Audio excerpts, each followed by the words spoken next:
Oops.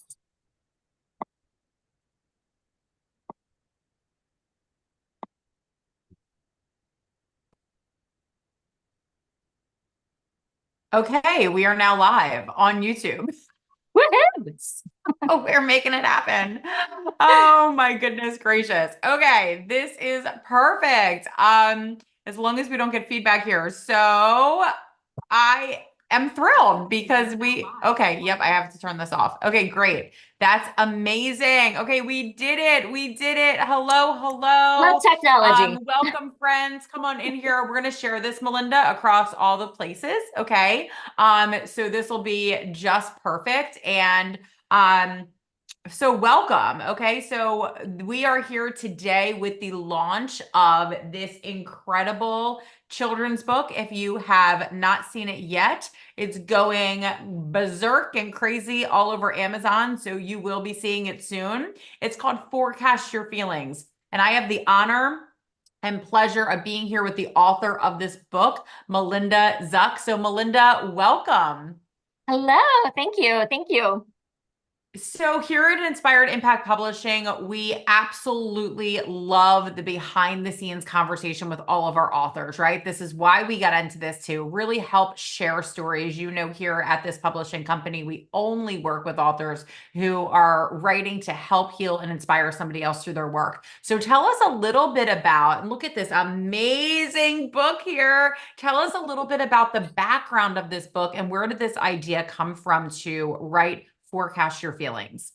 Yes. So I am I am a mother of four, and I'm also a school counselor. I've been a school counselor for the past 16 years, and I've always loved writing. And I've had the privilege of having amazing teachers who have always supported me and encouraged me and continued to nurture that desire. And so I've just continued writing throughout my adult life. But it wasn't until I was a school counselor, an elementary school counselor at my hometown of Denver, Iowa, the mile wide city, that I came up with this idea of forecast your feelings. And it came from doing a lesson with the students. And I just asked them to identify good or bad feelings. And they can easily do that because I think a lot of times we're just conditioned to believe that if I'm sad, that's a bad feeling. If I'm angry, that's a bad feeling. Happy, that's a good feeling. Well, it's true that those are the different sensations that we have in our bodies. But in all honesty, feelings, whether you get a negative sensation in your body from that or a positive, feelings are not good or bad. They're just feelings. And we're meant to experience all the feelings that we have in life. And so it started out as just this short poem that I wrote to reinforce a lesson that I was doing with my students. And then I just expanded it to create it as a whole book, which explains a variety of different feelings and the different sensations that go along with that. And it's done in a rhyming form, which I think kids really resonate with. And it's excellent for early readers because I think they get excited when they can rhyme, and it'll be easier for students to memorize. I just envision kids like reciting this in their minds. And so hopefully this becomes a message that really hits home and they're able to take it to heart and carry it throughout their entire lives.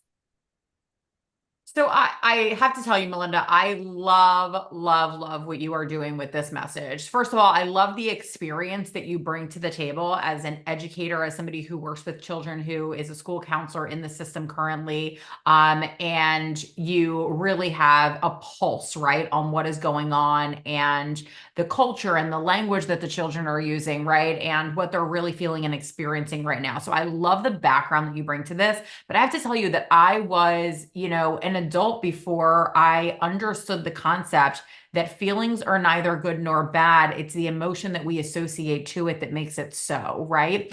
And so the fact that you are bringing this to light to children at such an early age is so empowering that they can say, I get to feel all of these feelings. And hey, I'm supposed to actually feel all of these feelings.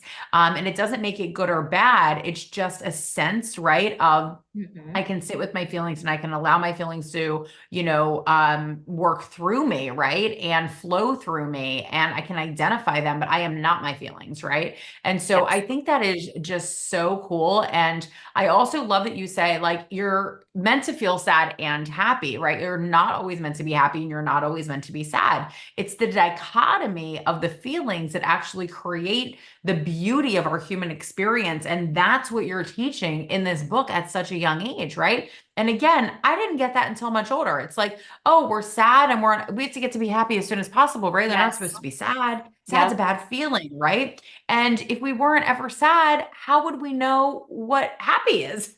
It would Mhm. have no meaning. It would have no meaning because there would be no dichotomy, right? And so I really, really love what you're doing. So when you would go into schools, talk to me a little bit about this because this is a phenomenal story, but also the back of this book, is so just beautiful. I'm not going to give too much away, but there's a lot here. I'm just giving you a little tiny sneak peek. There's a lot going on in these pages here. So tell us a little bit about if a school were to want you to come in and do a presentation on this, what might they expect from you on that? I pretty much have a whole lesson planned already, going along with it. Yes. So, I mean, Yeah. you'll notice like at the beginning of the book when you have it in your hands that it actually starts with a rhyme of it's counseling time. And this is a lesson that I did with student, or this is how I would always start my lessons with my students. We say we have, set our intention of we have listening ears, helpful hands, kind hearts, and strong minds. And so using that as setting the intention of the lesson, getting kids engaged and asking questions and getting in tuned with how they feel.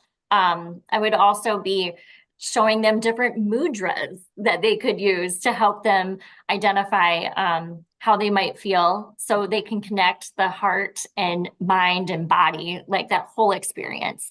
And then as we go through the book, just giving the overall message. But then at the end, to help reinforce that message, educators can use some of the resources that I've included in the back. So there's a feelings check-in. There's also a Yep. mood meter that students can reference. And if educators are familiar with zones of regulation, it corresponds really well with all of that. And Yep. it also it also has a grounding poem. So students can practice a Yes. grounding exercise of, breathing in and breathing out as they trace the rainbow. And then again, remembering to like bring yourself back to center, bringing ourselves back to the moment, because a lot of Hmm. times our emotions, they're in our bodies, but it's a lot of in our head too. So if we can calm our minds, calm our bodies, get back to center, we're going to get back to that place of calm much sooner. Oh, I love that. Wow. This is really critical in lessons for children to learn. Like the earlier children can learn these lessons, the more successful they will be at life, right? And in Mhm. relationships with them, the first relationship is with yourself, as we know, right? And so it's successful at the relationship with themselves, successful with relationships outside of themselves, successful in the workplace, successful in the classroom environment, right? And so on. So this is just really, really important material. Melinda's contact information is also in the book, and I just dropped the link below. So definitely want to encourage everyone to grab a copy of this today. Get a copy of this as a teacher gift, right? At the end of the year here. If you have already wrapped up school, I would say grab a copy of this and, send it to your school. They're still open all summer. As you know, that principal's in there working all summer long, right? And so donate for the library next year, right? Melinda's happy to, I'm sure, accept invitations to come and visit schools, and you can actually have the author of this book come and present right to these teachers, and even via Zoom if it's, you know, a location that you're not able to travel to. But how cool, right? To get the author of this book to be able to share this information with children really all over the world. Okay. So I want to encourage everyone to get your copy today. And Melinda, I want to thank you for allowing us to publish this book for you. It has just been such a beautiful journey watching this book come together. I'll never forget the first time I saw the first interior copy done, and I was like blown away by the colors and how everything came together. And I'm just in love with everything about this book. So I want to thank you for allowing us to be part of this journey. It's just been truly amazing. I want to thank you so much for just guiding me through this whole process. I mean, it was definitely unknown territory for me. So thank you so much for being my guide and holding my hand and helping make this dream become a reality. Dream come true today. Love Here it. we go. Melinda Zuck's children's book, Forecast Your Feelings. Definitely grab your copy today. Have it in your house. Have it in your children's playroom. They're going to love touching this book. It actually has a really beautiful feel to it. Okay. It's a lot of fun to read, to sit with your children, help them through feelings. And there's exercises in the back as well that you are going to love. Your children's going to love. Get it into all the classrooms, get it into all the schools as well. This is really, really important, not just for you and your child, but it's really important to get this information out to the masses as well. And we need your help doing that. So thank you all so much for being here with us today. Melinda, thank you for going for this and Thank putting you. this beautiful work out into the world. It is so needed, and we really appreciate you. Thank you. I appreciate you. Thank you. All right, everyone. Thanks for joining us today. Go ahead and get your copy of Forecast Your Feelings, and we will see you next time. Thank Thank you. you. Bye. Bye.